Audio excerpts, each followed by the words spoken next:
All right, so we got called in, another one here, 2005, I believe it was. Let's see, 2005 Ford Escape with the 3.0. And setting a code in here. Now I'm going to have an assistant here because he's going to be, he's the one actually working on this, and we're going to walk through this one together so that way he learns as we go. So let's take a look at our fault codes, but I think our key is off. We'll pop our key on. There you go. You could always tell because it's missing that little annoying whining sound. Take a look, see what code we have.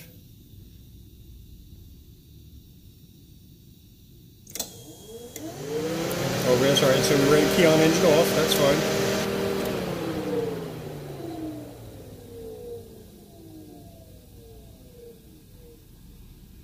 All right. So the code that we're setting there is the p0443 EGR valve position control circuit. So, EGR, valve position control circuit. What was the original complaint with this car when it first came in? The car came in for inspection, really. Okay.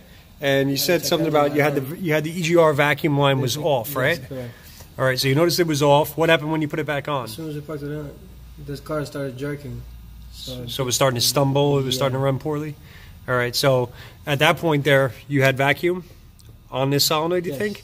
All right, so our solenoid was possibly getting stuck on, causing vacuum here. All right, let's start it up.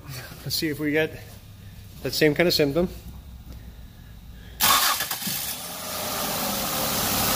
All right, I'm gonna pull off that vacuum line. First off, it's not stuttering right now. Take that off. I'll bring it in close. No vacuum. So there's no vacuum happening there. We have vacuum definitely for sure though on the other end of this solenoid, I'm sure of that.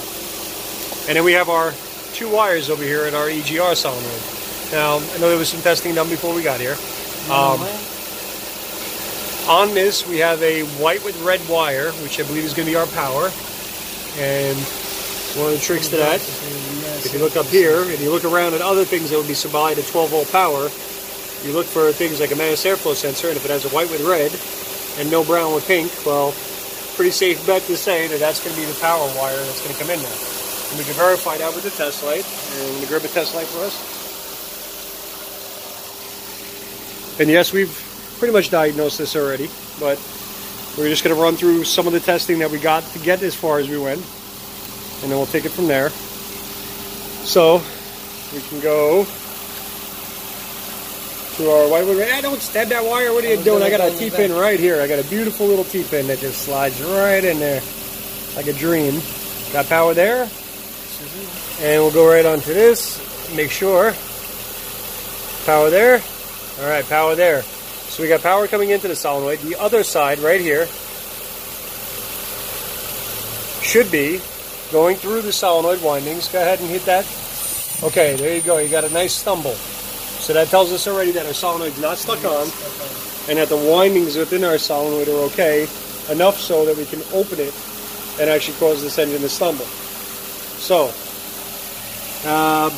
when we do that, to verify, just to make sure that it's not giving some kind of a false code here, if we come into our data stream, see how hard life is when you have to look through a viewfinder? It's not easy. And we come in here and we're going to look for our delta pressure feedback EGR voltage.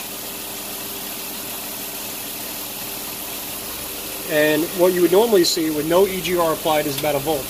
Now if you'll ground that again, just do it for a moment and let go. Okay? And then jump right back up. So as you guys saw that, it went all the way up to about 3.7 volts. Matter of fact, there you go. If we graph, we can actually see how high it went. It actually went higher than that, about 4.5 volts. So that tells us that for sure that our DPFE is working, and that 1 volt means that it's good when it's closed, and then we have 4.5 when it's actually open. So we're okay there. Notice that it auto ranged. Don't ever be fooled by that. See, what was 5 volts before is now 1 volt. So sometimes that auto ranging will throw you off. Click on value again and it goes right back over to where we were. So we know we're good there. This is where I stopped, and we started decided that we were going to start making a video. The next thing that we wanted to do was, when we do a key on engine off test, we want to know, does this wire here, the one that our control wire, is that being grounded by the PCM? So we're going to take our test lead, switch that over to power, right? And if you want to go onto that pin, again, right there at the solenoid, okay, we're going to come in here and we're going to do key on engine off test. And what we would expect to see, how about we go back one more screen, go back into read fault code, go to key on engine off, self-test, and during this, as everything starts turning on, basically at the same time as you're going to hear the fan turn on, you should see that test light light, and definitely did not light. Just verify again that our ground was good, or I should say our powered up wire was good. So yes, so our test light is definitely good though. So that's good there. I also have, let's see, what else can we test there? Let's show them what it looks like on another solenoid. Back there is our evap. Let's unplug the evap, and since the test light's gonna be a little bit funky to get back in there, I was kind of ready for all this. Let's use Noid light. All right, got a Noid light in there, and I hit refresh. Again, this is the exact same test as we're doing with the test light, except that we're just putting a light bulb in between. So, key on engine off, you guys can see, it lights up. That's what we expect to see on the EGR solenoid. Now, I already pulled up the wiring diagram for this, and we wanted to know where that control wire came from. The one that goes to our EGR. And we have it back probed here. Connector C175E, pin 27, brown and pink wire. So, exact same test again. We're still hooked up over here with their test light to power. If we go on here, directly at the PCM, and we rerun the exact same test, we're going to see if this is a wiring issue, if we have an open wire, or do we have a PCM that's actually not commanding that on. So it started,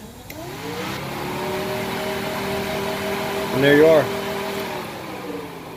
So I get the feeling that at times what's happening here, when you said that the EGR was first stuck on, I think what's happening here is our driver that's in this PCM is occasionally getting stuck on and occasionally getting stuck off. Right now we have it where it's stuck off, for sure. There's no doubt about it, we need a PCM. I'm gonna just double check, make sure that the connector in here is good. All terminals in there look good, no evidence of any kind of water intrusion or anything like that. And I can see the terminal. I think you guys can see it as well. Be a fourth terminal in on that row. If I flip it over, you guys can see. There should be a fourth one in on the second row up. So that's 1, 2, 3, 4, right about in front of my thumb. And you can see the terminal right there, and it is, no, well, you're not going to be able to see it through the viewfinder, I don't think it's that good.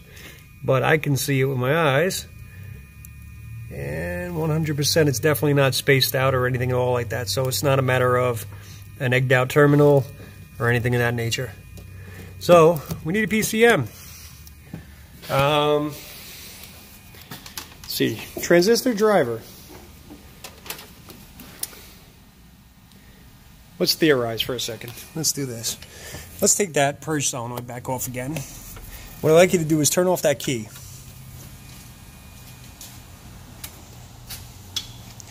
Let's take that powered up test light and let's see. Well, I'm going to guess Ford likes green for power, but maybe not. Position wise, it was on that side. Let's try that green and black wire on there. See if that is going to ground. It is. Go to the other wire as well. Okay, ground and ground right now. So both sides of that right now are showing ground there, going back to the PCM. So that kind of defeats that theory as well. All right, well, I was going to see if there was maybe another little trick I could show you. I'll have to save that for another video, though, where it's going to apply to the car. But in this case here, that 403 there, that control circuit code, is existent because we have Look at that. See how they have it labeled differently? One says vapor management malfunction because we had it disconnected for the 443, right? But notice it keeps that 3 at the end. So Ford likes to have 3 then at the end there for their circuit code. Something to take note of, right? So the next time you see that code and it came up, let's say undefined, but you saw p0443, right away the first thing you're thinking is circuit. p0440, almost everything on p040 is going to be EGR. Anything p044 is going to be evap. And that changes though, because evap can go up to 4 9s, 4 8s, 4 6s. But at least it gives you something that you can sometimes there when somebody spits out a code to you or a customer walks in and says a code and you know partially what it is, it can be impressive to them. So, Elson, thank you for your help. Thank you. All right, so we'll get a PCM for this thing, get it programmed, and maybe we'll even reshoot another video and show the testing afterwards. Have a good night.